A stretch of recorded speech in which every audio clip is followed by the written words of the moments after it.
Kia ora. 大家好. So last weekend, I slept in my car, parked by a river.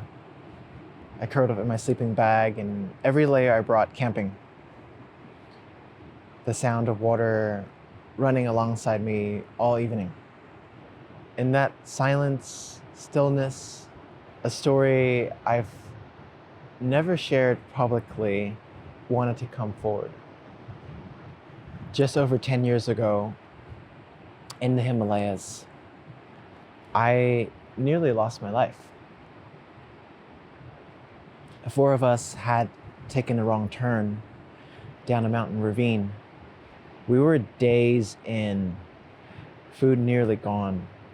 I got desperate and tried to descend a near vertical cliff face on a goat trail. I slipped. As I was falling, my hands caught a tree root. It was the only thing between me and a really long fall down to the rocks below. It's the closest I've come to game over. I gathered myself and got back to the group. Speechless, defeated, we slept that night on the same rocks that stopped our descent, sipping the last of our water. Sleep couldn't come. I looked up at the sky, the night sky, and prayed. 我喺一生未做晒我嚟呢個世界需要做嘅嘢。唔該俾我同我朋友安平落山。The next day, my wishes were granted. We found water buried under rocks in a dry gully. We drank drip by drip, ate the last of our almonds and raisins. We climbed over 1,000 vertical meters towards the pass. A light snow fell as we reached the sacred lakes. There was a Nepali man and his son cooking dalbat in a stone hut. We said namaste and humbly asked if we could eat with him. Without hesitation, he cooked enough for 4 hungry strangers and waved us inside to sleep. That evening, I reaffirmed my promise that I still had much more to give, that I would show up for this life fully.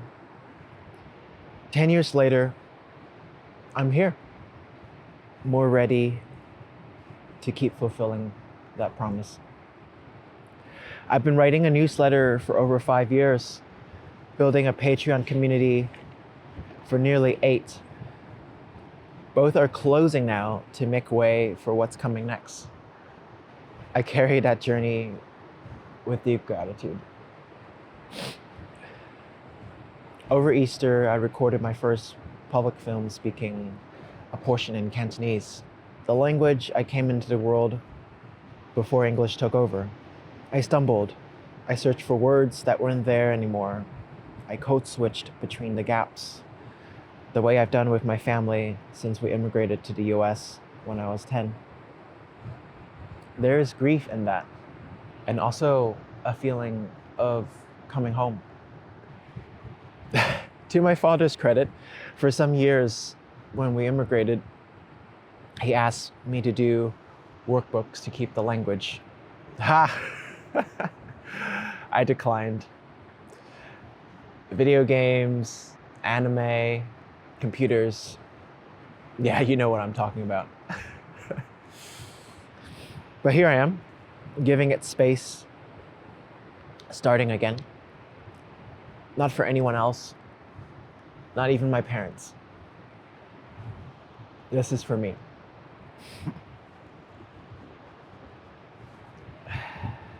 So that's my Chinese name. In Cantonese, Hiu Dun. Hiu means dawn. The precise moment when confusion becomes clarity. First light.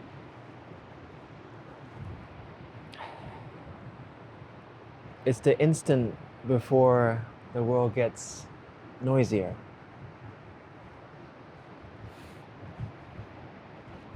Ton is an offering. It's sincerity. It's the unshakable quality of someone's presence face to face. My parents were poets, hey.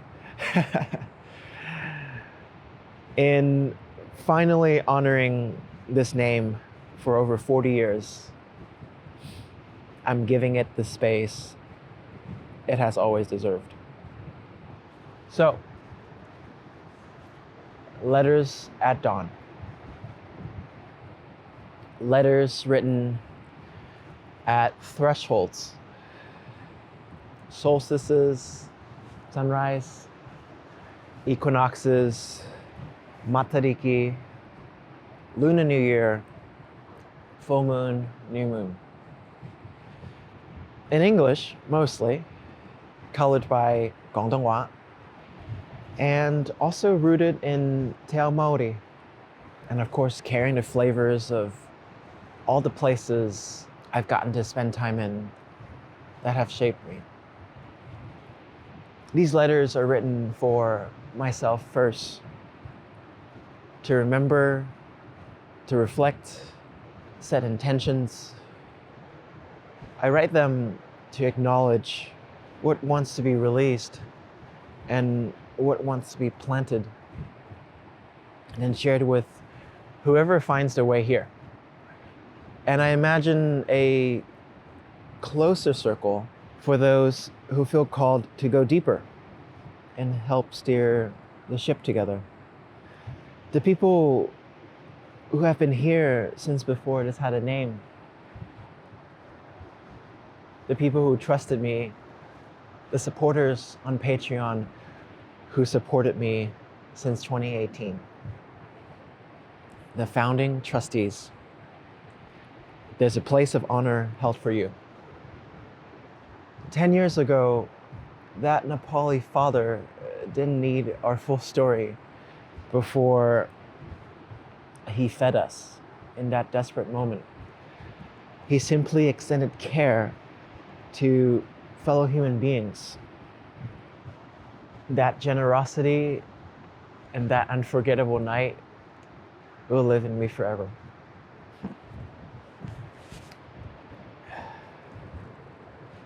If you're new here, Funyan, Ngā mai haere mai, welcome. And if you've been here for a while, it's an honor to be witnessed by you. Tote sai.